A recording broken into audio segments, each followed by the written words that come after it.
Bate a palma.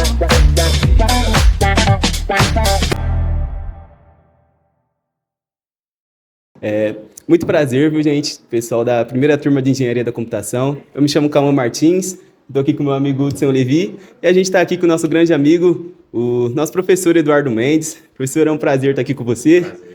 E a gente quer conhecer um pouquinho mais sobre a área, os desafios da profissão e a gente vai fazer algumas perguntas para você, tudo bem? Beleza.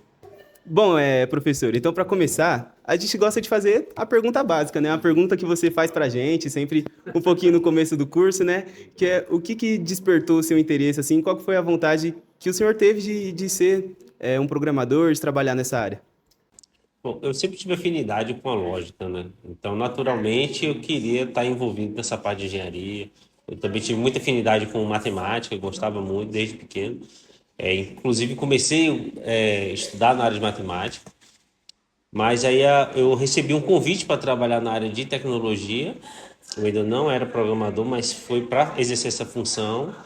E como usava bastante lógica, bastante matemática na programação, então eu me identifiquei bastante. Então, rapidamente, eu já me senti inserido e já ganhei o mercado de trabalho. Interessante. Vamos lá, Dudu, para a segunda pergunta, então. Cara, como é que você vê a língua portuguesa e as ligações, a evolução com a nossa área e com a inteligência artificial e tudo mais? Enfim, como é que você vê isso aí? Muito bem. A inteligência artificial hoje está na moda, né? A gente está sendo aplicado em várias áreas, né? Inclusive na língua portuguesa. E hoje tem a inteligência artificial que chama IA generativa, que é o ChatGPT ou o Copilot da vida, né? Qual que é a ideia dessa inteligência artificial? É gerar uma resposta que agrade a pergunta que foi feita. Então, hoje em dia está sendo muito utilizado essa IA generativa para revisão de texto e produção de texto, né? Então, é importante que a própria IA seja preparada, o modelo da IA seja preparado para entender a língua portuguesa. Então, cada vez mais, os programadores precisam estar inseridos dentro da língua, dentro da gramática, dentro da sintaxe, para que as respostas da inteligência artificial estejam coerentes com a realidade.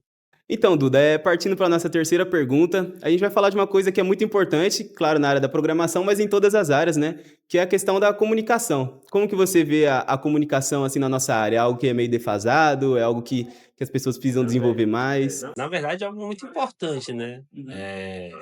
Porque hoje em dia a gente precisa explicar as coisas para todo mundo. A gente que é da área de tecnologia, a minha área, por exemplo, que é programação, eu tenho que lidar com clientes o tempo todo, eles precisam explicar para a gente o que é que eles querem, a gente precisa entender para poder transformar isso em código. Então, a comunicação é muito importante. E a gente que é da área de tecnologia tem uma imagem de que é muito introspectiva. A gente às vezes não escreve bem, não escreve muito, só quer escrever em tópico. Então, a gente precisa melhorar muito nossa comunicação. E ainda mais agora que a gente trabalha muito remoto, então a gente fica mais isolado ainda. Então, as empresas estão trabalhando muito para que a comunicação seja cada vez mais clara, mais efetiva e não fique somente atrás ali das câmeras ou de chat, mas de fato a gente possa estar sempre tendo um convívio, mesmo que virtual, com os nossos colegas de trabalho e a gente possa trabalhar em equipe, né? Então, a comunicação é fundamental para que isso possa acontecer e o que a gente chama do home office, né, possa acontecer de maneira efetiva. Sim, muito interessante, é realmente necessário assim a comunicação, né? Calma aí, gente, que agora eu fiz besteira. Duda, agora uma pergunta um pouco mais pessoal, cara. Eu vejo muito que, tipo, normalmente os programadores e pessoas que trabalham com isso em geral sempre tem aquele estereótipozinho, sabe, do cara que não sai de casa, tá sempre desleixado, sabe? Enfim, o que você acha de tudo isso? Qual a sua opinião aí? Apesar de ser uma verdade, eu sou um profissional que levanta a bandeira contrária a isso, né? Então, eu tento ser muito mais extrovertido, apesar de naturalmente eu ser uma pessoa tímida, mas no meu trabalho eu tento ser mais proativo na comunicação, mais extrovertido. Inclusive, na sala de aula, eu tento conduzir muitos alunos nesse sentido, e falar que, olha, vocês estão numa vitrine, precisam estar sempre bem alinhados, muito bem arrumados, pode ter um profissional aqui que está vendo vocês. Então, essa é uma imagem que existe, é verdadeira, mas a gente precisa mudar um pouco e mostrar que a gente é muito mais do que aquele jovem que só fica dentro de um quarto, isolado, atrás de um computador. A gente também tem nossa vida social, a gente precisa aprender a se comunicar, fazer amizade, se divertir, sair com todo mundo e brincar com todo mundo e dar risada e ser muito mais divertido, né? Então, apesar disso ser uma verdade, eu sou um profissional que conduz contrário a isso. Cara, incrível. As respostas são é incrível. Não, muito bom. Não, eu acho que depois vocês têm que editar um texto para não ficar. Não, interessante. Só não ficar. Vamos lá. Enfim, Duda, para nossa quinta pergunta, eu gostaria de saber como que funciona essa pirâmide, sabe, entre aspas, essa hierarquia no mundo da programação, desde do dev, do sênior, do pleno, como que funciona essa hierarquia? Então tá bom. Normalmente são três categorias, digamos assim, né? 3 níveis, né? Então, quando a gente ingressa no mercado de trabalho, a gente entra como um júnior, então é quem está começando. Então é uma pessoa que ainda não tem muita experiência, está aprendendo muita coisa. Tem um pleno, que está ali em meio termo, e o sênior. E eu costumo dizer que o pleno o júnior é aquele que ele precisa de alguém para poder estar conduzindo, e normalmente ele faz as coisas depois que ele vai parar para pensar no que fez. Tem o pleno, que é o que está meio termo, ele faz ali as atividades já pensando um pouco mais, e o sênior é aquele que primeiro pensa bastante e depois executa. Normalmente o sênior, quando executa, ele só executa uma vez e já está pronto. Então, tem essa divisão. Mas o que eu gosto de falar, até falei na sala de aula, Na aula passada. na aula passada, que o que é que se espera de cada categoria desse. Então, o que é que se espera de um júnior? Espera-se que ele consiga aprender com facilidade. O que é que se espera de um pleno? Que aquele que ele já aprendeu, ele consiga pôr em prática e conduzir outras pessoas. E o que é que se espera de um sênior? Que ele possa ensinar e até se ele pegar algo que ele nunca viu, ele possa aprender e ainda assim continuar ensinando. Então, isso que se espera desses 3 níveis. Interessante. Isso aqui não sabe o que falar. Duda, uma dúvida que eu acho que tá todo mundo tendo aí, cara, que é o seguinte: com a IA evoluindo cada vez mais e a programação também evoluindo, a gente pensa assim, como é que você acha que vai estar a nossa profissão daqui a uns 10 anos? Será que vai sumir, como alguns dizem? O que vai acontecer aí, na sua opinião? Acho que não vai sumir, não. Acho que a gente vai estar ganhando muito dinheiro. O salário só vai estar aumentando. Tomara.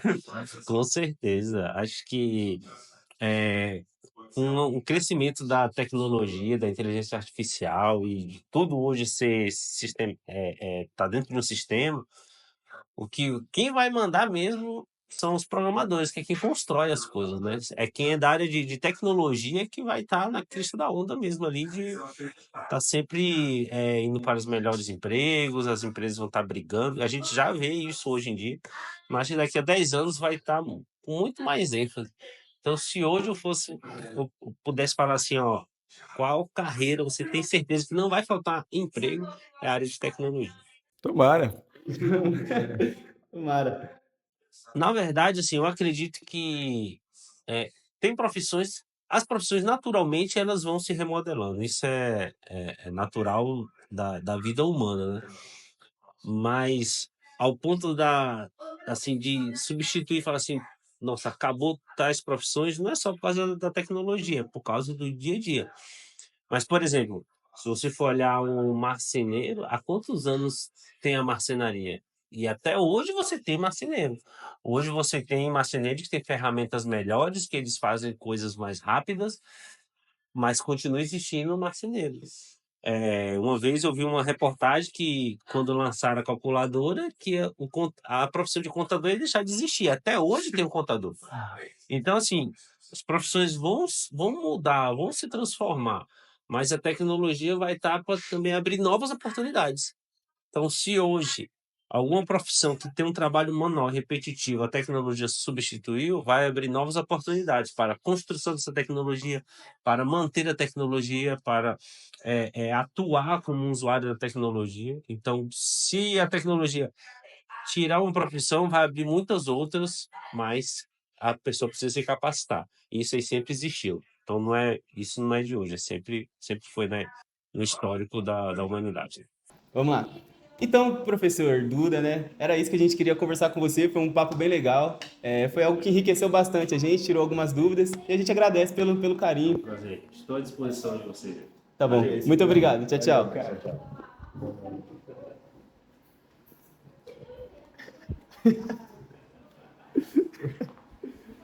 Ahá, agora eu vou conseguir acessar os dados desse mané e conseguir finalmente ver a tão sonhada diário de um engenheiro que eu quero tanto saber qual é a rotina de um programador e dos meus colegas. Eu vou enviar este Robux de graça e esse link do Minecraft para ver se minha vítima cai no meu maligno truque. E foi assim que o Cristiano pegou o vírus do Roblox grátis. Meu nome é Cristiano, tenho 44 anos, me formei em 2008. Após me formar, fui contratado por uma empresa na área de desenvolvimento. Nessa empresa eu atuei por 4 anos como suporte técnico, até surgiu a oportunidade para me tornar um programador.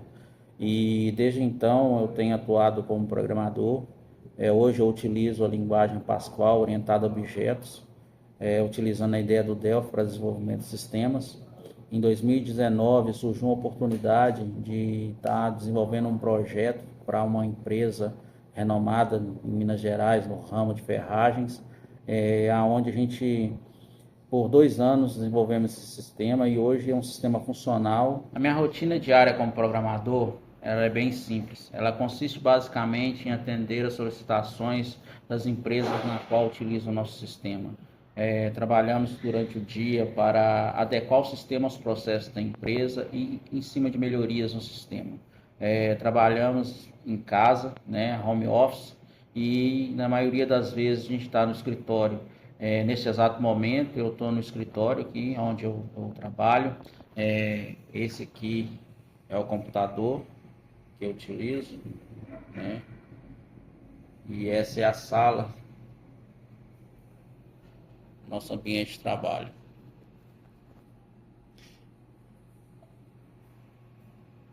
E como todo programador preza, não pode faltar aquele cafezinho, né? Então é esse aí, a nossa rotina diária. O dia a dia regado a código e muito café. Esse é o dia de um programador.